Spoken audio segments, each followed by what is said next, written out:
waxaa xaqiiqo ah soddonkii sano ugu dambeeyay ee burburkii Soomaaliya in Soomaaliya aad loogu hayay faragelin qaawan toos ah iyo mid dadbanba khaasatan sanadihii ugu dambeeyay iska cadeed dowladaha dariska ah khaasatan Ethiopia inay toos siyaasadaha Soomaaliya ay faragelin ugu haysay mar alla markii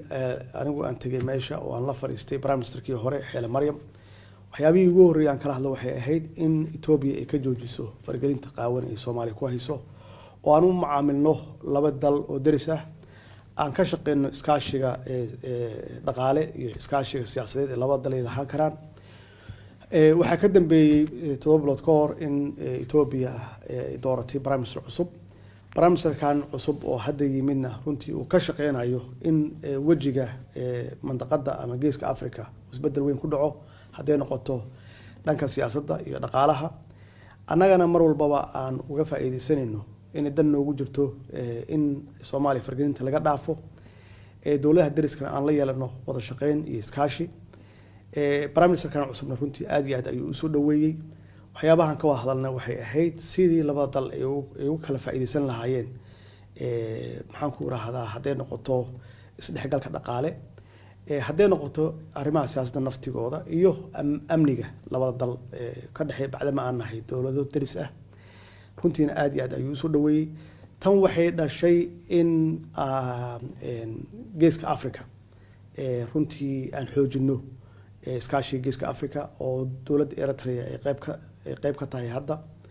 taasna waxaan aaminsanahay iskaashigaas dhaqaalaha annaga inay dal noogu jirto bacdama dadkeena dhaqaaliyahanada ah dadkeena ganacsatada ah ay runtii aad iyo aad uga horeeyaan dadyo kale oo dariska nala ah iyo meesha aan kaga naalo mandaqada ahaan ama regionka aan kaga naalo iyo xeebaha aan leenahay iyo dadkeena sidii u fircoon yihiin oo ay xaqiiqatan ay dhanka ganacsiga ah ay uga faa'iideysan karaan xiriirkaas dhaqaale aan leenahay dowladaha dariska ah weliba aan daneynayno inaan sii ballaarino oo aan gaarsiino ilaa South Sudan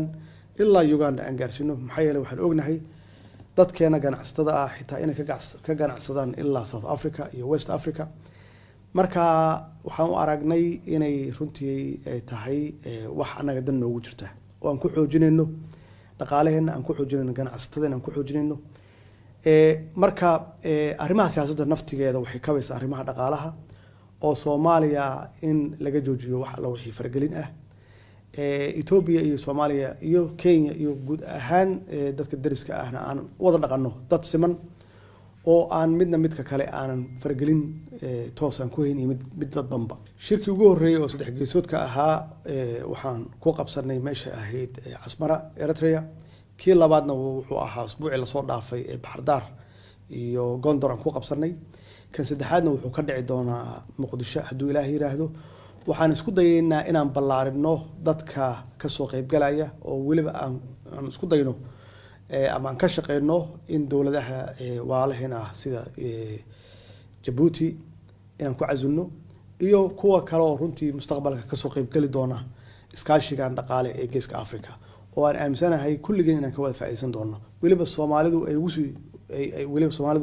ay si dheeraad uga faa'iideysan doonto insha Allah